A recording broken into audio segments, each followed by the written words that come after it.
स्वागत है दोस्तों एक्सीलेंट क्लासेस में। एक्सीलेंट क्लासेस की तरफ से मैं हरिओम गुप्ता आपका बहुत बहुत स्वागत करता हूं। जैसा कि प्रतिदिन सुबह 7 बजे करंट अफेयर का वीडियो हमारे चैनल पर अपलोड किया जाता है और जिसका पीडीएफ आप करंट अफेयर की वीडियो के डिस्क्रिप्शन से प्राप्त कर सकते हैं। और यहां पर हम आरआरबी एनटीपीसी परीक्षा के लिए कंडक्ट करा रहे हैं डेली टेस्ट सीरीज, जिसमें हम पिछले वर्ष के आए हुए क्वेश्चन पेपर डिस्कस करते हैं और इसकी पीडीएफ भी आपको वीडियो के डिस्क्रिप्शन में मिल जाएगी। और डे टू डे और भी क्वेश्चन डिस्कस करने के लिए आप हमारा व्हाट्सएप ग्रुप ज्वाइन कर सकते हैं। तो आते हैं क्वेश्चन नंबर 1 पर। नवरत्नों का परिषद किससे संबंधित है? तो यह क्वेश्चन आरआरबी एनटीपीसी परीक्षा में यह बात करें आरआरबी भुवनेश्वर का है और यहां पर राइट आंसर है चंद्रगुप्त द्वितीय। चंद्रगुप्त द्वितीय के परिषद में नवरत्न थे। आते हैं क्वेश्चन नंबर 2 पर। किसने कहा राम और रहीम एक ही ईश्वर के दो भिन्न नाम हैं? तो यह कहा गया था कबीरदास। कबीर किस प्रकार के थे? यह भक्ति सागर में राम और रहीम नामक दो ईश्वर को एक ही रूप में मानते थे और कबीरपंथी समुदाय की इन्होंने स्थापना की। बेसिकली यह कभी भी कोई भी पुस्तक स्टडी नहीं की है, इन्होंने हर चीज अपने आप से ही जनरेट की है। राइट आंसर है यहां पर ऑप्शन नंबर ए कबीर। आते हैं क्वेश्चन नंबर 3 पर। कांग्रेस शब्द को सबसे पहले कहां से लिया गया? तो यहां पर राइट आंसर हो जाएगा हमारा ऑप्शन नंबर डी अमेरिकी सांसद। अमेरिकी सांसद का नाम क्या है? कांग्रेस, और वहीं से नाम आया है कांग्रेस। यहां पर अगर पूछा जाए इंडियन कांग्रेस की स्थापना किसने की, तो इंडियन कांग्रेस की स्थापना की ए.ओ. ह्यूम ने। ए.ओ. ह्यूम। और वर्तमान इंडियन कांग्रेस के अध्यक्ष कौन है? तो ये है सोनिया गांधी। आते हैं क्वेश्चन नंबर 4 पर। निम्नलिखित में प्रार्थना समाज की मांग क्या नहीं थी? तो हमें यहां पर बताना है कि प्रार्थना समाज की मांग क्या नहीं थी। तो यहां पर राइट आंसर हो जाएगा हमारा ऑप्शन नंबर बी अस्पृश्यता का उन्मूलन। अस्पृश्यता एक बहुत बड़ी सामाजिक कुरीति रहा है, जिस प्रकार से छुआछूत भेदभाव हमारी समाज में उत्तर वैदिक काल से इंक्लूड हो गया। उत्तर वैदिक काल से बहुत ज्यादा कुरीतियां हमारे समाज में आई हैं, जैसे पर्दा प्रथा, सती प्रथा, छुआछूत, जाति प्रथा, ये सब चीजें उत्तर वैदिक काल में इंक्लूड हुई हैं। और प्रार्थना समाज का जो प्रमुख मांग थी महिला शिक्षा नंबर 1, दूसरा लड़के लड़कियों की उम्र की विवाह की उम्र जो थी उसको बढ़ाना, अर्थात बाल विवाह पर यह अपोज करते थे, उस पर रोक लगाते थे। और विधवा पुनर्विवाह प्रार्थना समाज की अन्य मांग थी, लेकिन उन्होंने छुआछूत पर कोई भी बात नहीं की। तो राइट आंसर हो जाएगा यहां पर हमारा ऑप्शन नंबर बी। आते हैं क्वेश्चन नंबर 5 पर। पल्लवों की राजधानी कौन सा शहर था? यहां पर हमें बताना है पल्लवों की राजधानी कौन सा शहर था। तो पल्लव बेसिकली कहां पर राज करते थे? दक्षिण भारत में, और इनका जो राजधानी थी वो कहां है? कांचीपुरम। कांचीपुरम उनकी राजधानी थी। तो ऑप्शन नंबर बी यहां पर सही हो जाएगा। आते हैं क्वेश्चन नंबर 6 पर। भारत का मुख्य कानून अधिकारी लीगल ऑफिसर कौन होता है? यह क्वेश्चन बहुत ही इंपॉर्टेंट है, आने वाले एग्जाम्स में भी पूछा जा सकता है। और इस टेस्ट सीरीज को कंडक्ट कराने का मेरा एकमात्र उद्देश्य यह है कि आपको इन क्वेश्चंस के बारे में आइडिया लगे कि क्वेश्चंस आएंगे कैसे। तो यहां पर राइट आंसर हो जाएगा option number B attorney general. Attorney general Bharat का मुख्य कानून अधिकारी होता है। आपको यह भी बता दूं कि भारत सरकार का एक वकील भी होता है। भारत सरकार के जो भी मुद्दे हैं अटॉर्नी जनरल वर्तमान में मुख्य कानून अधिकारी होता है। तो ऑप्शन नंबर बी यहां पर सही हो जाएगा। आते हैं क्वेश्चन नंबर 7 पर। निम्नलिखित में से कौन सी कमेटी संसद की कमेटी है? Option a public accounts committee, estimate committee, सार्वजनिक उपक्रम की कमेटी। तो यहां पर हमारा जो राइट आंसर है डियर एस्पायरेंट, यहां पर जो हमारी कमेटी संसद की जो है उसके कार्य है ऑप्शन नंबर 2 और 3। एस्टीमेट कमेटी एंड सार्वजनिक उपक्रम की कमेटी क्या कहलाती है? कमेटी संसद की होती है। तो यहां पर ऑप्शन नंबर डी यहां पर हमारा सही हो जाएगा। Option number D is right here. आते हैं क्वेश्चन नंबर 8 पर। निम्नलिखित में कौन भारत में बीमा का नियामक क्षेत्र है? कौन रेगुलेट करता है बीमा कंपनीज को? तो यह क्वेश्चन हमने कल के वीडियो में भी देखा था। तो आप यहां से समझ रहे होंगे कि किस प्रकार से इन परीक्षाओं में यह क्वेश्चन रिपीट होते हैं। तो यहां पर राइट आंसर है IRDA। IRDA का पूरा नाम क्या है? Indian regulatory directory of authority of बीमा। बीमा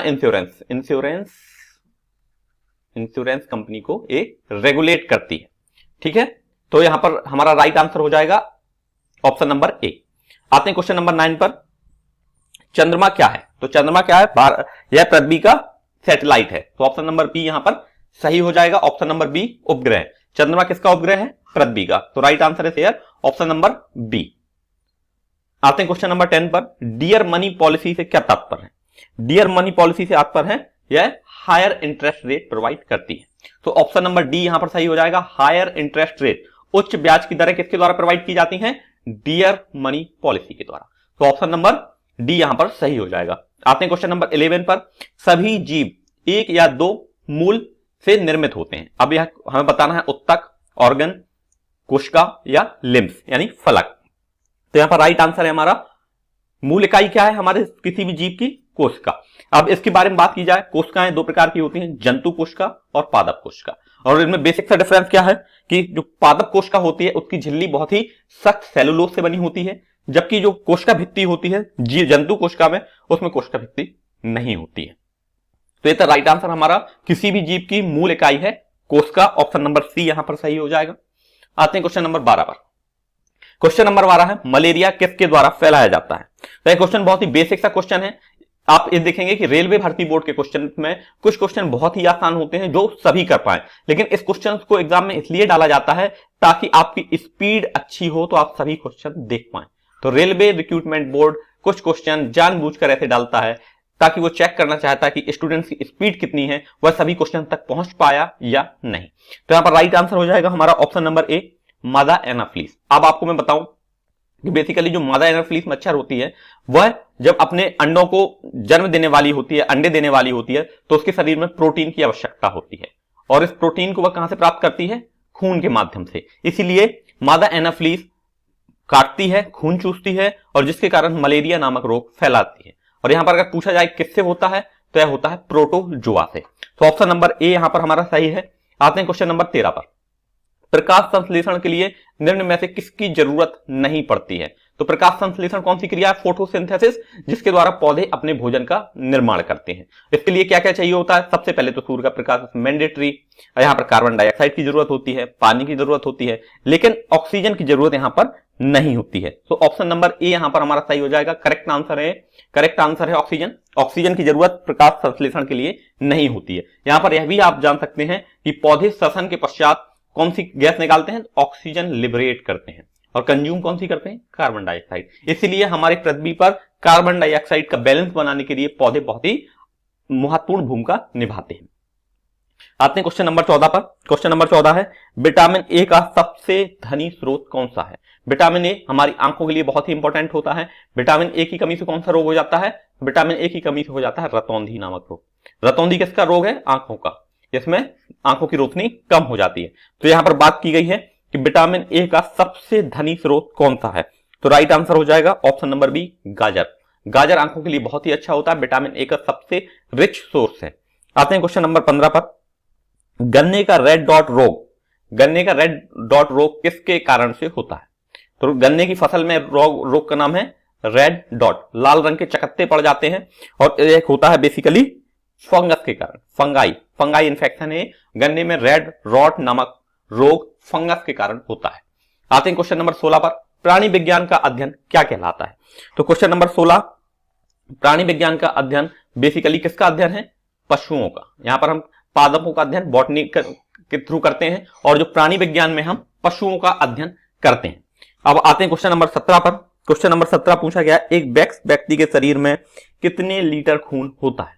तो यहां पर हमें यह बताना है कितने लीटर खून होता है। तो एक व्यक्ति के शरीर में 5 से 6 लीटर ब्लड होता है।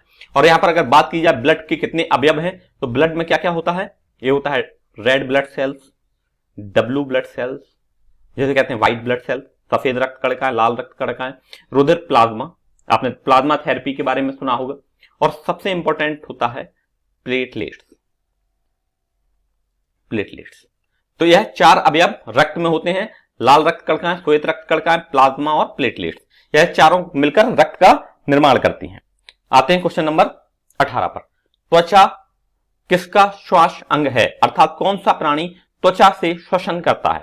तो क्वेश्चन नंबर 18 है और इसका राइट आंसर है केंचुआ। केंचुआ में रेस्पिरेटरी सिस्टम किससे होता है, स्किन से। आते हैं क्वेश्चन नंबर, केंचुआ को क्या कहा जाता है, केंचुआ को किसान का मित्र भी कहा जाता है। यह भूमि की उर्वरा शक्ति को बढ़ाता है।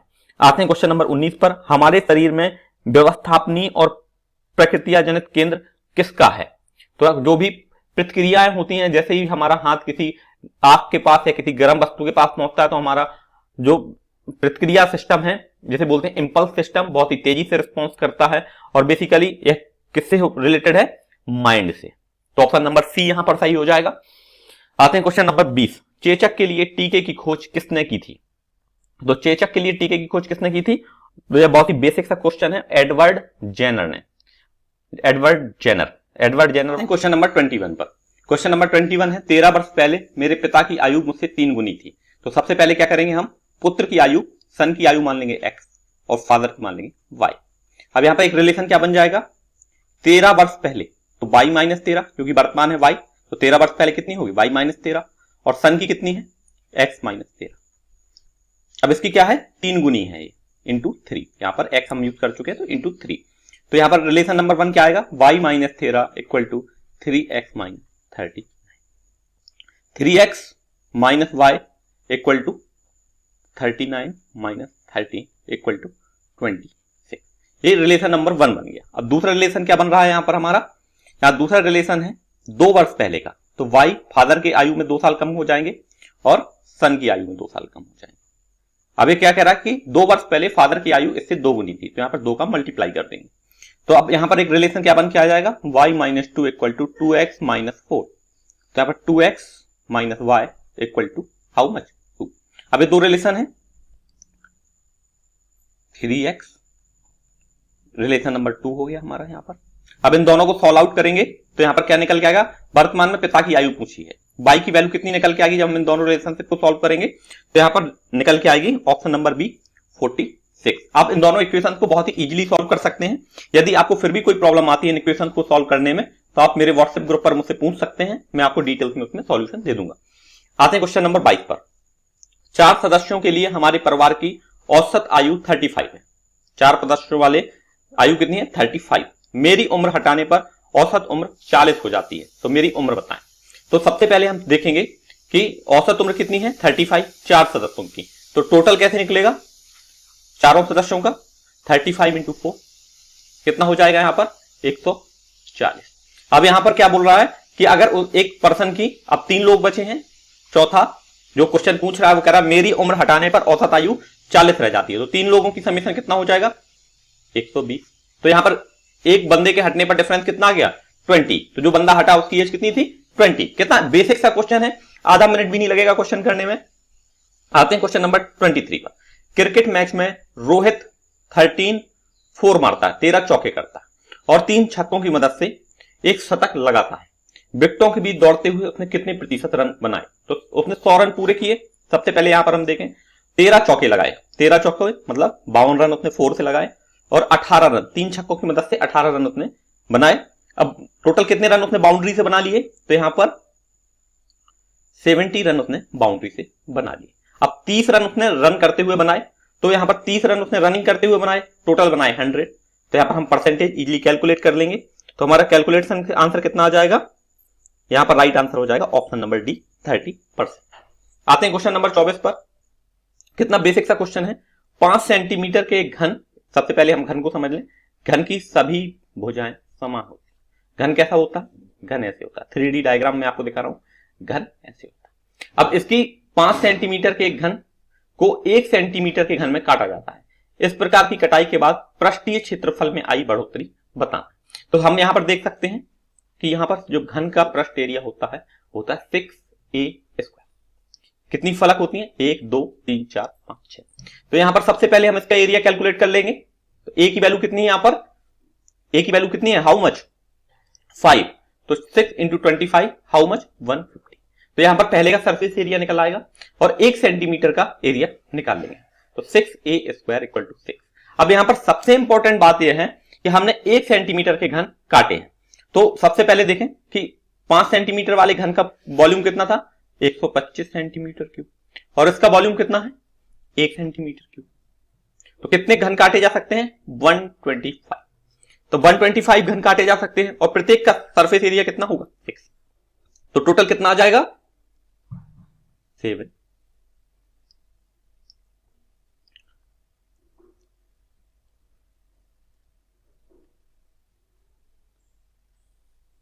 $750।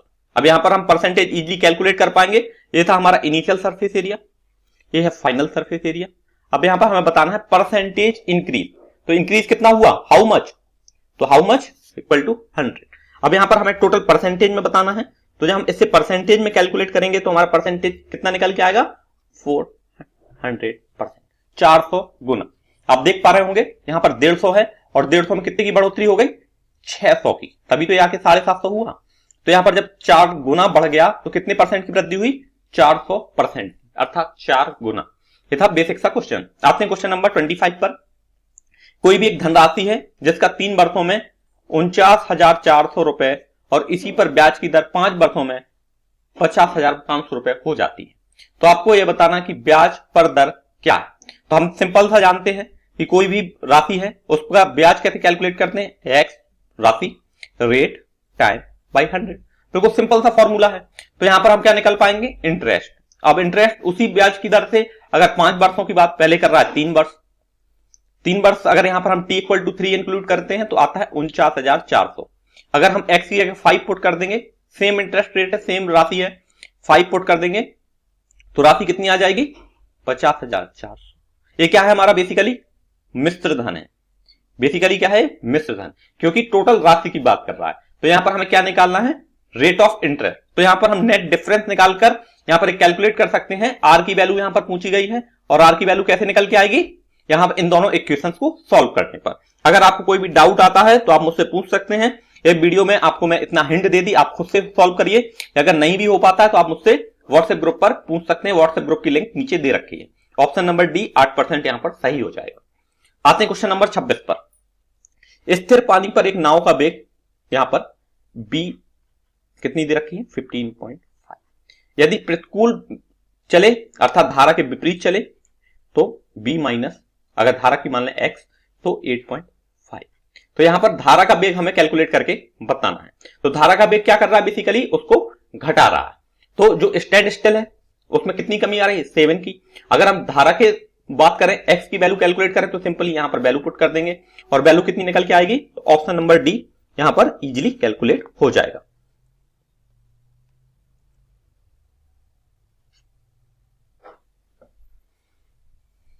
आते हैं नेक्स्ट क्वेश्चन पर। नेक्स्ट क्वेश्चन है हमारा, एक घड़ी की सुइयां एक दिन में कितनी बार एक दूसरे से मिलती हैं। तो ये बहुत ही बेसिक सा रीजनिंग का क्वेश्चन है। रीजनिंग में क्वेश्चन पूछा जाता है और इसका राइट आंसर हो जाएगा ऑप्शन नंबर सी 22। घड़ी की सुइयां एक दिन में बार कितने बार मिलती हैं 22 बार। तो यहां पर राइट आंसर होगा 22। आते हैं क्वेश्चन नंबर 28 पर। आज सोमवार है, 61 दिन के बाद कौन सा दिन होगा। तो यह क्वेश्चन है आपका कैलेंडर से।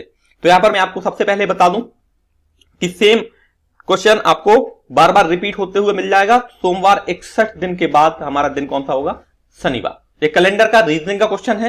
रीजनिंग की पूरी क्लास हाल में ही अपलोड होगी जिसमें आपको मैं कैलेंडर का कंसेप्ट क्रिस्टल क्लियर करा दूंगा। ये क्वेश्चन है 29, ये आपके लिए है। आप मुझे कमेंट सेक्शन में करके दिखाइए, इसका राइट आंसर बताइए। बहुत ही बेसिक सा क्वेश्चन है, बहुत ही आसानी से आप 1 मिनट के समय में कर सकते हैं। तो जल्दी से इसका राइट आंसर आप कमेंट सेक्शन में दे दीजिए। अगर कोई डाउट फिर भी आता है तो आप कमेंट में मुझसे पूछ सकते हैं। आते हैं नेक्स्ट क्वेश्चन पर, क्वेश्चन 30। यदि एक संख्या का 3/5 के 60% मान कितना है 36, तो वह संख्या कितनी है। तो सबसे पहले क्या करेंगे, यहां पर आप 2 तरीके से क्वेश्चन अटेम्प्ट कर सकते हैं।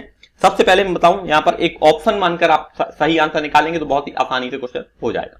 तो आइए सबसे पहले करते हैं, ऑप्शन नंबर 100 को सही मान के करते हैं। तो सबसे पहले इसका 3/5 निकाल लें तो कितना आएगा 60, और इसका 60%, 60 का 60% कितना होगा 60 × 60/100। तो यहां पर वैल्यू आ जाएगी 36। तो ऑप्शन नंबर बी, इस प्रकार से आप ऑप्शन से भी क्वेश्चन अटेम्प्ट कर सकते हैं। ऑप्शन नंबर बी यहां पर हमारा सही है। तो ये था हमारा आज का रेलवे एनटीपीसी का पेपर। इसी प्रकार से प्रतिदिन क्वेश्चन पेपर प्राप्त करने के लिए आप हमारा चैनल सब्सक्राइब कर सकते हैं। Thank you for watching, have a awesome day.